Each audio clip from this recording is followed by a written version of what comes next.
peraturan MotoGP 2019 banyak perubahan. Apa saja 10 November 2018? Soliki.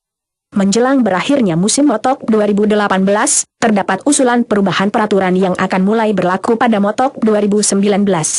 Apa saja perubahannya? Check it out. Analisis data, kelas MotoGP.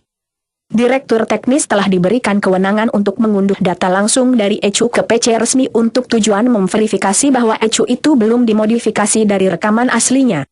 Setelah ditetapkan bahwa data sesuai dengan peraturan FIM, baru data itu akan dihapus dari PC resmi. Referensi pihak ketiga ECU dan koneksi, kelas MotoGP. Selain itu, ECU dan IMU tim resmi sekarang dibatasi untuk hanya menggunakan perangkat resmi yang juga tidak dapat dimodifikasi atau ditambah. Dengan kedua perangkat tersebut dikategorikan sebagai perangkat gratis. Referensi pihak ketiga suhu bahan bakar ambient, kelas MotoGP. Waktu tunggu antara pengumuman suhu lingkungan resmi dan dimulainya balapan telah ditingkatkan dari 60 menjadi 75 menit. Ini untuk memberi tim lebih banyak waktu untuk menyelesaikan proses pengisian bahan bakar. Referensi pihak ketiga helm.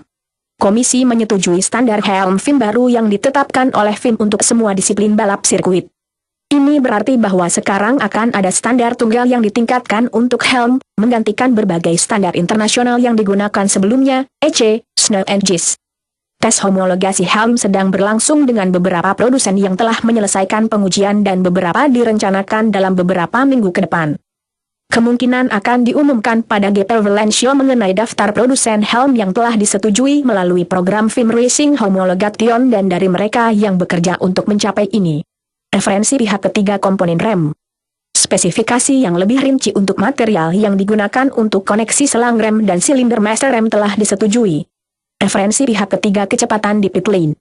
Saat ini ada denda standar A200 untuk pembalap yang melebihi batas kecepatan di lajur pit. Kedepan, FIM Motorsport Steward akan memiliki kemungkinan untuk menjatuhkan denda yang lebih besar untuk pelanggaran berulang selama balapan yang sama. Steward juga akan memiliki hak untuk menjatuhkan denda yang lebih tinggi atau hukuman lebih lanjut atas kecepatan yang berlebihan atau untuk beberapa pelanggaran yang berulang selama satu musim. Itulah guys beberapa perubahan peraturan yang akan dimulai pada Motok 2019. Kira-kira siapa pembalap yang diuntungkan atau dirugikan dari beberapa peraturan di atas ya guys? Referensi, Crashmat.